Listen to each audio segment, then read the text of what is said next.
Merci de prendre rendez-vous de l'actualité sur Eden TV. Bienvenue à toutes et à tous dans ce journal. Au sommaire, lutte contre l'insécurité et le terrorisme au Bénin. Les États-Unis équipent les forces armées béninoises. C'est à travers un don de matériel de protection d'une valeur de 840 millions de francs CFA.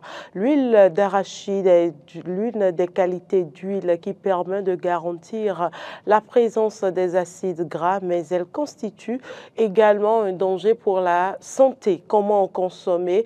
On en parle dans cette édition. Le Premier ministre français invite les partis politiques à former une nouvelle coalition au Parlement.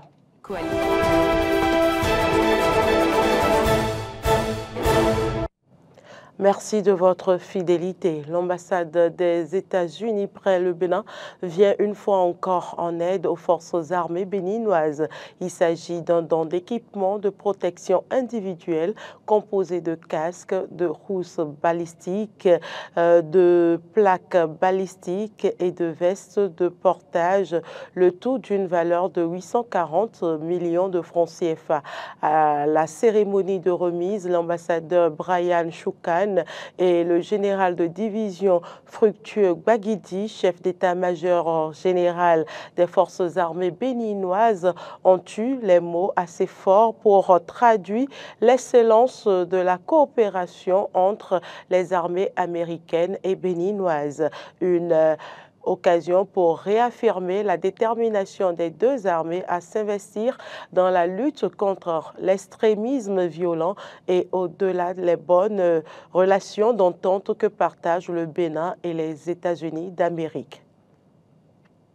Apporter aux députés les informations sur le processus de la formalisation du développement du Bénin à l'horizon 2060 et recueillir leurs recommandations et perspectives afin d'alimenter le rapport diagnostic stratégique du système béninois, c'est le but du ministère du Développement et de la coordination de l'action gouvernementale qui a dépêché un groupe d'experts au Parlement pour une séance de travail. Retrouvons Prince Martial Agboli-Agbo, notre correspondant, pour plus de détails. Un groupe d'experts envoyé par le ministère du Développement et de la Coordination de l'action gouvernementale était ce mardi 13 août 2024 au Palais des gouverneurs à Porto-Novo pour échanger avec les élus du peuple 9e législature sur le processus de la formalisation du développement du Bénin à l'horizon 2060. Ils sont au total 2 experts à exposer leur communication basée sur 10 thématiques aux députés à l'hémicycle. Il s'agit de Didier Oscar Capotiti et Télésphore Nounagnon Afagnon. De belles présentations qui ont permis aux 2 experts de recueillir auprès des élus du peuple leurs perspectives et leurs aspirations en vue d'alimenter le rapport diagnostic stratégique du système béninois dans une dizaine de secteurs, notamment l'économie, le social, la politique, l'environnement, la culture, la santé, l'éthique, l'éducation et la sécurité. Les élus du peuple n'ont pas manqué de relever au cours de la séance les mots qui minent ces différents domaines et ont apporté des orientations pour que le Bénin soit hissé dans le rang des pays les plus développés et modernes d'ici 2060. L'un des experts s'est dit très comblé des apports évoqués par les députés. Télésphore Nounagnon Afagnon. Ils se sont très bien exprimés. Ils ont parlé de leurs aspirations, ils ont parlé de ce qui n'a pas fonctionné dans la mise en œuvre de 25, ils ont parlé de ce qui a aussi marché et nous avons recueilli leurs aspirations et ils ont formulé des visions. Alors, nous sommes satisfaits, en gros, de ce que les députés ont dit. Ils ont été présents, ils sont restés du début jusqu'à la fin. Nous avons eu suffisamment d'informations pour nous permettre de continuer notre travail. Au thème de cette séance, l'un des députés participants apprécie le contenu des exposés et rêve déjà grand pour le Bénin. Honorable député Kazmi Sossou. Je rêve d'un citoyen de type nouveau. Citoyen de type nouveau en ce sens que l'éducation doit être totalement réformée pour être basée d'abord sur le patriotisme, le civisme. Je rêve d'un Bénin où plus de 90% de Béninois savent lire et écrire, quelle que soit la langue du Bénin. Je rêve d'un Bénin au plan infrastructurel très développé. La diversification des moyens de transport. On ne peut pas développer une ville, développer un pays quand chacun s'installe où il veut, comme il veut, quand il veut. Au-delà de ça, il faut formaliser tous les secteurs d'activité parce que l'informel crée la méfiance. Et c'est la formalisation qui crée la confiance pour permettre aux banques et autres d'accompagner les chaînes de production pour qu'il y ait de l'emploi, pour que l'économie puisse émerger. Il faut que le Bénin puisse valoriser l'atout naturel qu'est la côte que nous avons en créant un autre port à Grand Popo, par exemple, qui serait, de mon point de vue, dédié uniquement à desservir les pays de l'interland. Cela va désengorger Cotonou et tout ce qui va avec. Voilà en quelques mots les grandes lignes de nos idées pour cette vision. Prince Martial Agouliabo depuis Porte-Nouveau pour Eden TV.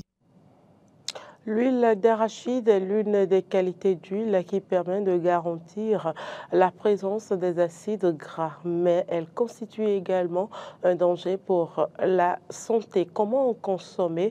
Le diététicien Zivoido nous en parle dans ce reportage de Clémence Tonoucroix. Les huiles végétales alimentaires sont des ingrédients essentiels dans notre alimentation quotidienne. Il en existe plusieurs variétés selon les végétaux dont elles sont extraites. Elles sont couramment utilisées en cuisine pour préparer des sauces, des vinaigrettes et pour les fritures. Bien que la consommation d'huile soit une habitude alimentaire, il s'agit d'une pratique nuisible à la santé. Normalement, en tant que diététicien, on ne peut pas accepter la consommation d'huile. Nous, on parle de la graine, de la noix. Et c'est le foie qui a l'obligation de transformer ça en graisse insaturée. Ce qu'on appelle acide gras insaturé. Parce qu'il y a acide gras insaturé et acide gras saturé. Maintenant, nous avons choisi l'acide gras saturé. C'est-à-dire que ça a été déjà transformé. C'est ça l'huile que nous consommons aujourd'hui. Donc, déjà, on est en infraction gastronomique par rapport à l'acide gras saturé. Donc, pour cela, il faut qu'on sache choisir la qualité d'huile qui ne sera pas cancérigène.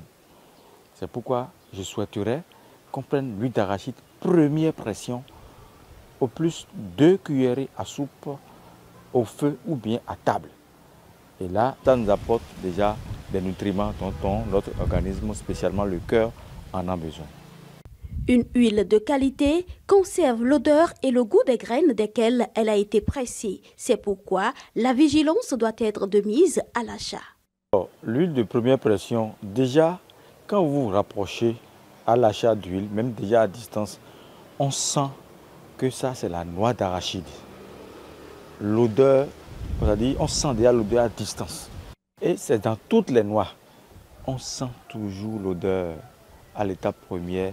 Et c'est ça qui détermine l'extraction pure. Mais si c'est du faux aussi, on le sent. Et vous voyez que souvent, quand tu prends du coton et tu imbibes dans l'huile, tu mets le feu, ça ne prend pas vite. Ça veut dire que ce n'est pas la bonne source naturelle. Ça veut dire que c'est transformé, frelaté. Il faut être très très vigilant à l'achat. L'une des caractéristiques des mauvaises huiles pour la santé est le dépôt de graisse avec une tendance à se solidifier. Le diététicien prévient sur cette qualité d'huile qui malheureusement inonde les marchés. L'huile qui fait dépôt de graisse, vous savez que c'est une huile, mauvaise huile. C'est déjà saturé, c'est-à-dire que l'acide, cette huile a joué le rôle du foie. Quand le foie reçoit ça, il stocke ça en poison. Et je remarque que c'est ça qui est plus sur le marché. Ça fait des dépôts sur les plaques, sur les artères. Et les artères s'obstruent et le sang n'arrive pas à bien passer. C'est d'où on commence par avoir des problèmes d'AVC. Et ça s'accumule. Ce n'est pas que quand tu as mangé ça aujourd'hui, demain tu seras dans l'AVC. Non, ça s'accumule. Éviter de réutiliser l'huile qui a servi pour frire un aliment, c'est l'autre recommandation du diététicien pour une meilleure santé. L'existence des salles de fête sous bâche irrite les autorités au sommet de l'État. Exaspéré par le phénomène, le ministre José Tonato est sorti de son silence. Le ministre du Cadre de vie et des Transports chargé du développement durable entend mettre un terme à ce constat. Son communiqué en date du 7 août 2024 lève l'équivoque sur sa détermination à combattre ce comportement. Quelques citoyens se sont prononcés sur le sujet. Ils sont au micro de Arthur Wendo. Bon, je pense que c'est une bonne prise de décision de la part du gouvernement. Mais toutefois, comme c'est déjà une habitude, on peut essayer de revoir comment faire pour pouvoir permettre aux gens quand même de prendre le temps de s'habituer à la chose. Vraiment, il n'y a pas de problème sans solution. Il n'y a pas de problème sans solution. Beaucoup ont déjà compris. Ceux qui ont par exemple les hôtels, les places des fêtes, donc ils peuvent aussi rejoindre ces gens-là. Donc ce qui est sûr, rien n'est permanent dans la vie. Donc c'est parce que le problème est déjà là. C'est parce que la solution est là qu'on a le problème. Bel et bien, ça crée la pollution sonore, mais on peut toutefois les sensibiliser. Si c'est question de pollution sonore, pourquoi ne pas essayer par la télé, la radio, de sensibiliser les gens par rapport à ça, de diminuer un peu le volume sous les bâches, les mouvements et autres. Pourquoi ne pas recadrer la chose comme cela se doit, afin de ne pas empêcher les autres de dormir dans leur maison. Selon moi, c'est une très bonne chose. Bon, les gens vont penser désormais à louer les salles de fête, les places publiques pour faire leur manifestation. Et après, ça va effacer juste encore la pollution de la ville. Mais bon, désormais, on saura quoi faire pour mettre propre notre pays. C'est une bonne décision parce que les sons, les bruits, ça gêne la population. Et bon, selon moi, c'est une bonne chose. C'est une bonne chose. Il y a de par-ci, par-là. Tu ne peux pas dormir. Tu ne peux pas dormir. C'est une bonne chose. Les fêtes de salle, leur prix varie. Je suis obligé d'aller louer une fête de salle et qui peut m'arranger selon mes moyens. Ouais, non? Sinon, tout le monde n'a pas les moyens d'aller prendre une grande salle.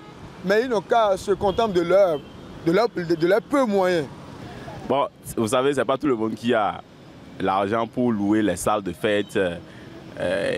Mais si ça peut s'observer dans les agglomérations telles que Cotonou, mais dans les milieux, dans les zones lointaines, les zones un peu reculées des villes, je ne crois pas que les gens seront d'accord avec une telle décision. Mais dans la ville, c'est bien. En dehors du Bénin, le Premier ministre français invite les partis politiques à former une nouvelle coalition au Parlement sans le RN et la France insoumise. Les détails. Proposer aux dirigeants de tous les groupes parlementaires de l'Assemblée nationale de créer une nouvelle coalition gouvernementale sans la participation des partis Rassemblement national et la France insoumise. C'est ce qu'a rapporté la chaîne de télévision BFM TV en se référant au texte de la lettre envoyée aux dirigeants politiques. J'ai l'honneur de vous adresser ce pacte d'action pour les Français, qui constitue donc la base sur laquelle nous sommes prêts à engager des discussions dans un objectif clair, des résultats rapides. Nous devons, forces politiques allant de la gauche républicaine à la droite républicaine, nous hisser à la hauteur du moment et bâtir des compromis législatifs tournés vers l'intérêt des Français. Nous devons trouver une nouvelle voie à l'Assemblée nationale par le dialogue et le dépassement des clivages habituels. Dans cet appel à l'union, Gabriel Attal a esquissé les principaux axes de travail commun de la future coalition, dont l'objectif est de trouver une nouvelle voie à l'Assemblée nationale, par le dialogue et le dépassement des clivages habituels. Rappelons qu'Emmanuel Macron avait convoqué des élections anticipées à l'Assemblée nationale le 9 juin, après la défaite de la coalition présidentielle aux élections au Parlement européen. Selon les résultats du second tour, qui a eu lieu le 7 juillet, la majorité des mandats a été remportée par la coalition de gauche Nouveau Front Populaire, laissant derrière elle la coalition présidentielle Ensemble pour la République. Fin du Forum international des militaires techniques des armées 2024. Plus de 80 délégations étrangères y ont déjà participé. Le forum présente les avancements les plus impressionnantes de la Russie dans l'armement. Les détails. Voici l'une des fiertés de l'armée russe, la voiture légèrement blindée Sarmat de 3e génération. Elle n'a peur ni de balles ni de débris.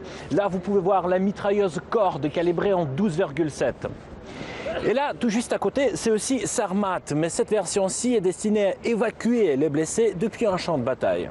Impossible n'est pas russe. Montagne, désert, forêt ou même marais, les Sarmates peuvent passer un peu partout, tout en conservant leurs caractéristiques. Cela explique l'intérêt accru de la part des visiteurs envers ce véhicule. D'autres objets de cette exposition, eux aussi, méritent une attention particulière. On y observe une série de chars, quadricycles, buggy, autrement dit, tous ceux dont ne peuvent se passer les unités de l'armée de terre.